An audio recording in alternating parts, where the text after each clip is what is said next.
Hi everybody, I'm back again, and it's with another fun-filled chapter. So, for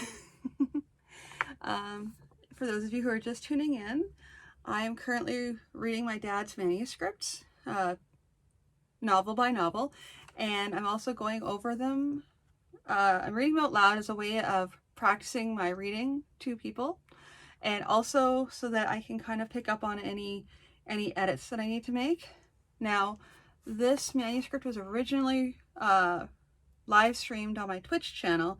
However, due to wacky video audio problems, I'm recording it. So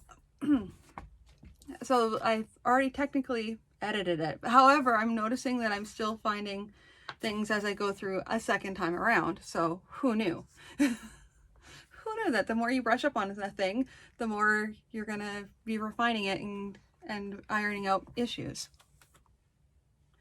Yeah, at any rate, that's neither here nor there. So without further ado, the manuscript I'm reading is A Voice in the Darkness. This is chapter 5, so I've already gotten a little ways in. So you may want to go back to previous broadcasts of this story in order to hear it from the beginning. And if you want to hear other stories, you can go back even further to other stories that have been on this channel. So without further ado, here is chapter 5. Well, Padua, how do the men look?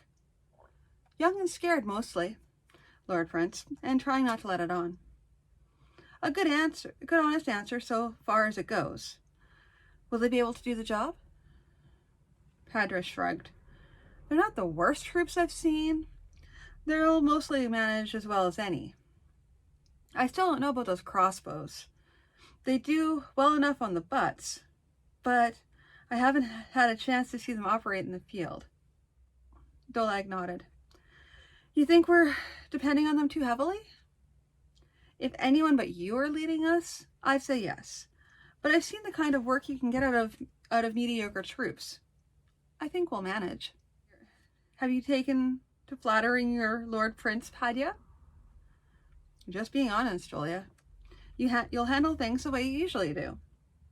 When they halted at midday, Dolag sought out Borelus, who had not only elected to accompany the army, but had chosen to ride as well. Are you sure you wouldn't prefer to ride in a wagon, Borelus? I'm sure I'd much prefer to stay back in the comfort of Plutarch, but we are marching to the northwest, and it was from the northwest that the Pranchka came to murder your brother. Whoever sent the Pranchka may not be able to afford another, but I would not risk making such an assumption. And there may be other things other than a Pranchka, some of them almost as nasty, and I could provide scant protection for you if I'm riding in a wagon in the back in the train. I see. Borelus glanced at him, then nodded slightly. Yes, I believe you do see. Don't fear. I'll ride along as long and as far as necessary. Though I expect I will not be in the best humor afterward. I won't charge with your cavalry, though. That would be a useless showing off. A week later, they were coming into less friendly territory. Dolag gathered his commanders. We're in Osban Calvari's territory, and you all know he supports Ladaband. I'm sure the army will be aware of those facts in 2 days, if not today. I want you to restrain the men as much as possible. When we've settled Osban Ladaband, I prefer not to have the Northwest regarding me as another bloodthirsty warrior emperor, responsible for every stolen crust of bread and lamb in the territory. I know things will happen. We can't prevent them all. But see to it, excesses are punished. We'll be needing soldiers and supplies from across Length Gweel to fight the Nanisas. The leaders of the rebellion have to be punished, but we need to be careful how far and wide we spread the punishment. You could tell by the expressions on the faces that not all of them comprehended his point. For them, the present problem was the important one. Looking beyond the crushing of the rebellion to what came next was an unfamiliar notion at best, at utter foolishness at worst. He could only do so much, though. He and Padra and Borelus sat discussing the matter in low voices in the prince's tent. When this lot realize they've set themselves against the Empire, they're in for a rough surprise. We have to crush the rebellion, but if we do it at the cost of alienating the Northwest, where are we? Padra shook his head. The best you can do, Dolia, is to ride herd on them carefully to prevent the worst atrocities. With the kind of situation you're facing, you do what you can and hope for the best. Ha! Borelus, I don't suppose you have any magic spells to make the Northwesterners like me when I'm done? Borelus scowled. Lord Prince, you remember very well the lessons I taught you on the limitations of magic. One can enspell a single person, perhaps 2 or 3, to follow one, but they will follow you without thinking and most likely cause more trouble than they prevent. Yes, I remember the lessons. I was being a little facetious. Borelus frowned at him depressively. Magic is not usually something to be treated facetiously, Lord Prince. Some magician, a little less old and wise than I, hearing his prince wish for this or that effect, might strive to produce it, for the sake of improving his position, and end by causing disaster. A light horseman came cantering back down the trail and escorted to Doleg. Small skirmish up ahead, Lord Prince. Only a few light horse. Probably a patrol from the main body. Thank you, soldier. Doleg turned to his commanders. Pass the word. We may meet the enemy at any time. Yes, Lord Prince. He looked at Padra. Well, now I begrudge more than ever the troops we had to leave behind to blockade the Imperial barracks. Ha! You've been begrudging them every other day for the whole march. You'll do just fine, Dolia. It would have been preferable, third God's toe, how profitable, to have avoided trouble with the Empire until he was sure of the Principality. But the Principality needed money to prepare for the Ninissas, and they couldn't wait for every little Osman to decide where his interests lay. So they were marching, with a sizable detachment of troops blockading the Imperial barracks as much as use for the fight with Lativans as if they were all dead on a field somewhere. As Padra had said, on occasion though, regretting their lack was one thing, regretting it to the point of being too cautious was another. 2 days later, all that had been seen of the rebel lords were a few skirmishing parties that harassed Doleg's scouts. They appear to be attempting to draw us further to the north, Doleg said. The flickering fire lit the faces of his commanders, bringing back that old childhood memory of waking to serious, bearded faces by lamplight. A long, hard ride on a hard saddle in front of someone, and the half-understood story of the Rubga rebellion. The further we go into his territory, the more restricted Lativans' sources of supply become, Isdr said. True, but by the same token, our own supply lines are longer and thus more vulnerable. We want to force a battle as soon as possible then? We do, but forcing an enemy to stand and give battle is no simple matter. If he doesn't want to fight, he won't. Should we move forward toward Ondarg then? Asked one of the other commanders. If we threaten his capital, won't he give battle then? Doleg made a rocking motion with his hand. Perhaps, perhaps not. He may think it more advisable to let us storm the city than attack us in his turn, when we're weakened from battle. I've only been considering the notion, if only as a feint. I'd be a fool to believe he'd left Ondarg out of his calculations, though. Borelus spoke up. Lord Prince, may I speak? I believe I may have something to contribute. Doleg was well aware of the sudden stiffening of the military men present. What did the scholar-magician know of military strategy? On the other hand, Doleg knew Borelus better than any of them did, and knew for certain that the old man did not speak frivolously when offering advice. Whatever suggestions you can offer will be welcome. It was clear again that most of the men at the campfire did not appreciate Doleg's willingness to listen to the old man, but Doleg only waited for Borlaus. Borlaus held out his left hand, which sat on what looked like a sparrow, although an unaccountably still sparrow. This is Gadaji. He is one of a pair of constructs. The other Badaji is out flying now. They've been bringing back information as to who or what is around us. Unfortunately, there are limits to what they can see, how much they can cover. One of the best methods I've found is to have them, one at a time, in a certain direction, looking for campfires. Before you inquire as to why I've never mentioned them before, they've been a part of a project that I've been working on for a long while, and they're only just ready to be trusted this spring. I didn't want to speak of them until I'd had sufficient time to see if they worked at all, and if they did, how efficiently. Having said all that, I will now tell you that the information I get from them is that there has been, for some days now, a large encampment to the north of us. There are various encampments, all much smaller, to the east and the northeast of us. He paused.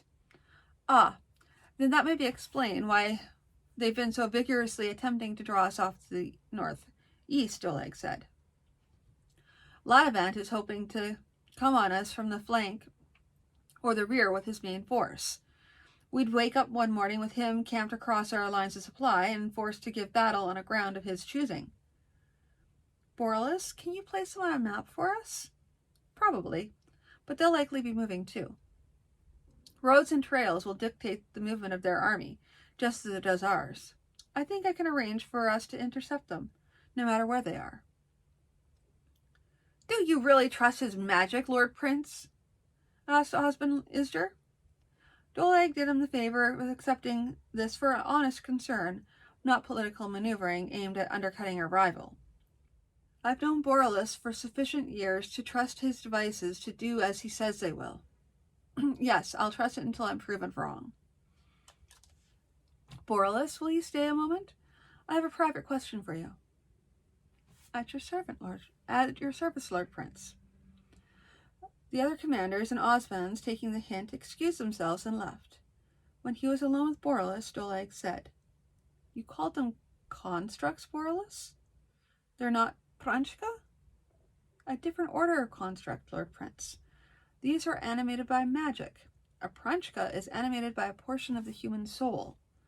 I hope you are the only one to see the connection between the two, tenuous as it might be. I would hate to have to spend all my time trying to assure your soldiers that I wasn't likely to steal their souls for my workings. Would you produce a Pranchka for me if I asked? The old man returned him a straight gaze. No, I would not.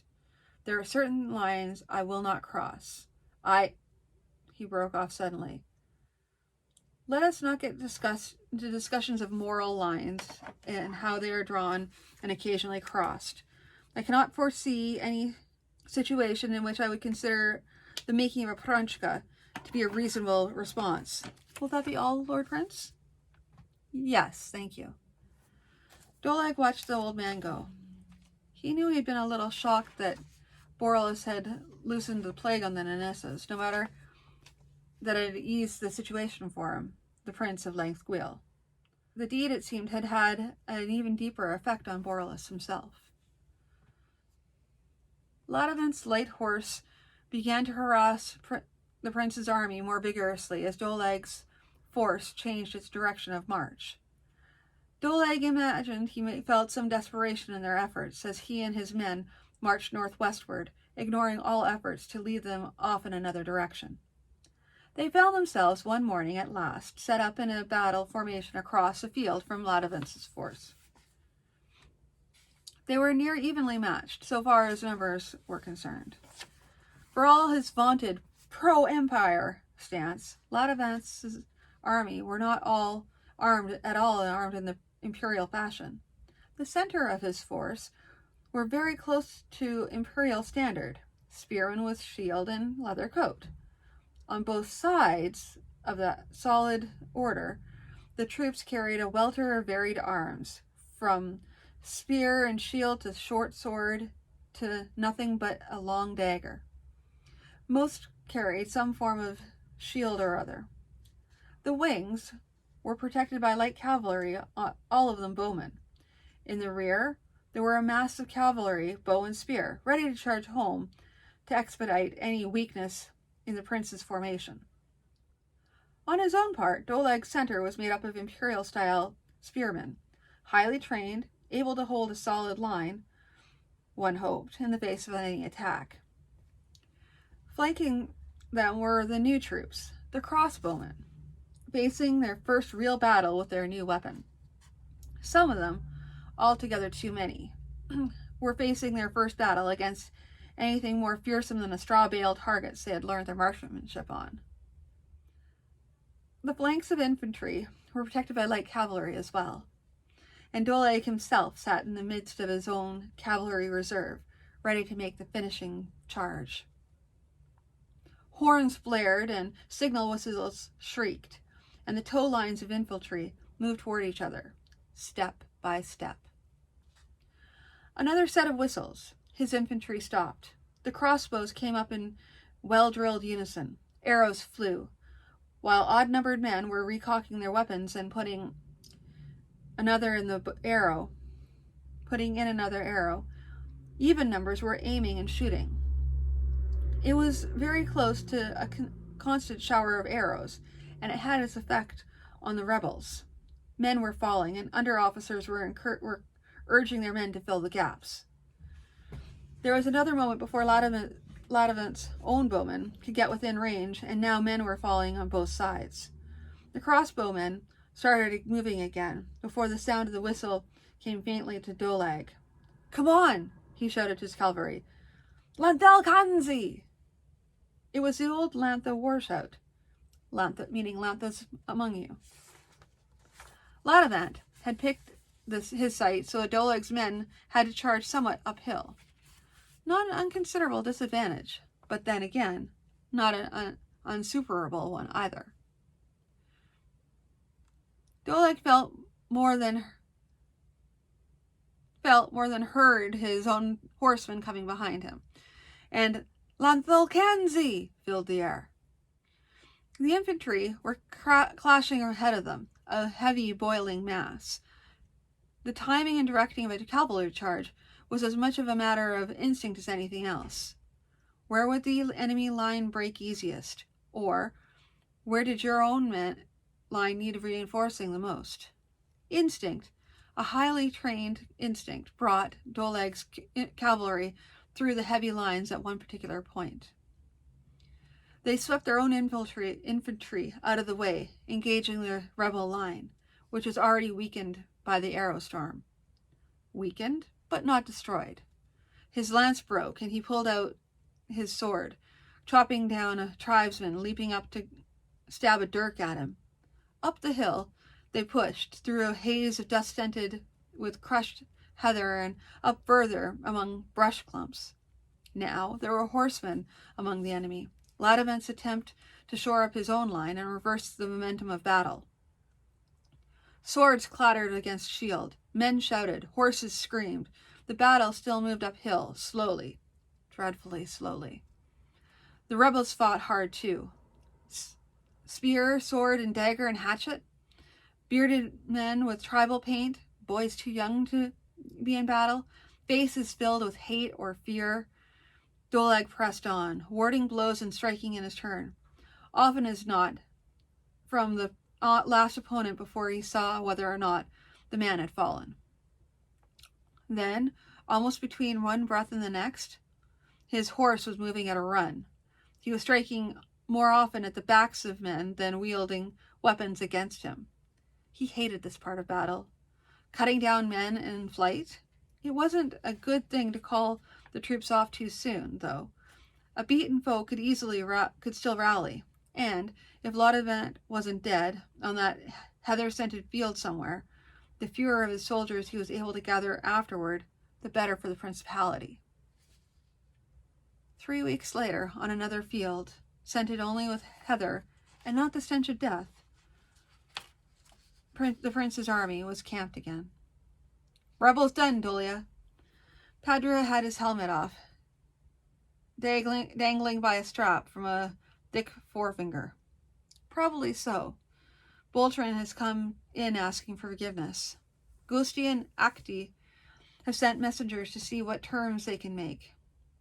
No one knows anything about Ladamant. He may be dead somewhere in a ravine or under a bush, and we may never find out for sure. I suppose you'll call me impossible to satisfy, but I either want him or his corpse in my hands. Tarpral? Well, I'd like to have him as well. Safe enough to have them both dead in battle, I suppose, but I'd like to be able to prove it. I'm likely to have Tarpral springing up under every bush to claim his rightful seat. What do you think of the story that Ladamant may have gone north across the Clem?" Doleg scowled. "Might have done, I suppose. Most of those border lords have connections of one sort or another up north. It tends to help keep the Roshvalati from coming over all at once. He may have sufficient links up there to find a hiding place. We head for Ondark? I think that's the best idea. He might try and slip around us, get down there and hold the city until we offer him some kind of terms. I suspect he knows very well we can't afford to spend more than this year up here. Next year we have to be ready to deal with Gulanis and Anissas. And we have another reason to head for Ondark, even if Ladamant doesn't. We need to demonstrate your presence." "Yes, that too. I'm sure by now someone's got it into their head that nobody has to pay taxes, since I'm not paying taxes to the Emperor. We'll have to get that straightened out too." They made good time on the march to Ondark Clemsmouth, 5 weeks after the battle. They were coming up on a day's march from the city. About the middle of the day, 5 light horsemen escorted a party of 7 local farmers into Doleg's presence. They were carrying the body of a large man on a rough bier. The body was welted across and bore several stab wounds. The face had been battered beyond recognition. The leader of the light horse said, "Lord Prince, these fellows believe they have the body of Osvan Ladamant."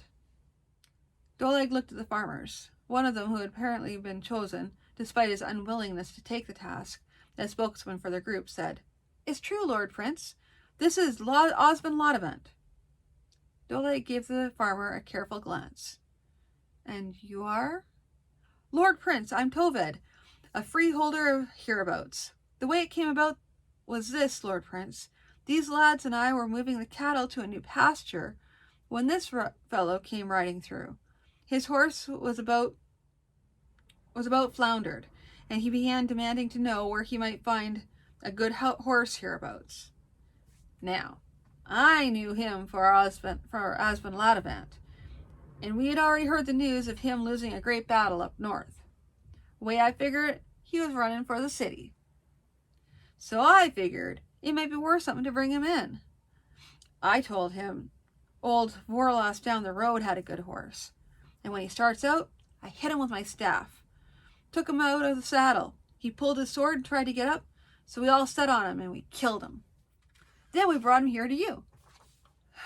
It was Doleg considered impressive honesty that Torvald told the tale without a bit of embroidery, not trying to state that he'd killed Ladamant in a single combat, but still. He could be anybody. The face is badly battered, and it may indeed be Ladamant. Do you have any proof?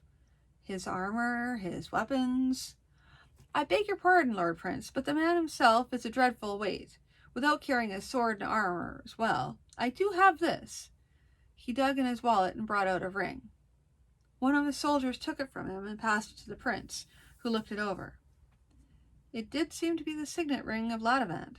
He considered the situation. Well, if Ladamant did show up sometime later, of course, Doleg could claim the man to be an impostor, having his body buried. It would all depend on who people felt like believing, Doleg or the new Osvan Ladamant. Third God's toe. There might well be Ladamants coming up in the near future, no matter how many times Doleg displayed the body in signet. He turned to Padra. 5 imperials each, I think, Padra, and the sincere thanks of the Prince of Lengthwheel. Yes, Lord Prince, I'll see to it, and we'll bury the body without a lot of fuss. Maybe take the head along? Yes, we'll want to put it up over the gate of Ondarg so people can see some proof that the Lord is dead. Of course, even if it were definitely Laudavant, showing some wart or mole that everyone knew, there'll still be those who believe him to be in hiding. Next afternoon, the magistrates of Ondarg Clumsmouth opened the gates of the city to the Prince of Lengthwheel, asking only for his leniency. Doleg, for his part, had no intention of executing anyone he didn't have to. There'd be one or two who insisted on saying foolish things he couldn't ignore, but mostly he'd levy hefty fines, which he could put to good use. Padra, reading his mind, as happened from time to time with 2 men who'd been together through so much, said, "Just see to it that you're not too forgiving, Dolia. The man you let off today might be raising an army against you next week." True enough. Some median between too many headless corpses and too few. Okay, so that was a shorter one. I feel this one was almost too short. I think there needs to be a little bit more description of the battle. I know it kind of seems protracted, but everything else was just so much, and then this is so very, very thin. I'm going to need to break everything down to chapters, I think. I'm going to be writing all this down as notes because that's kind of eye-opening for me. But I think I'm going to have to, like, work on some of these scenes a bit to get them, not to, like, pad them out, but just so that it seems like we're skipping over some things here, and the rest of the story is very laid out and very, so I either have to rebalance the chapters and make the earlier chapters smaller, or I have to shorten, or I have to lengthen this one. So this chapter is going to get a review, extra reviewing. Anyway, thank you all for tuning in, and I'll talk to you again soon.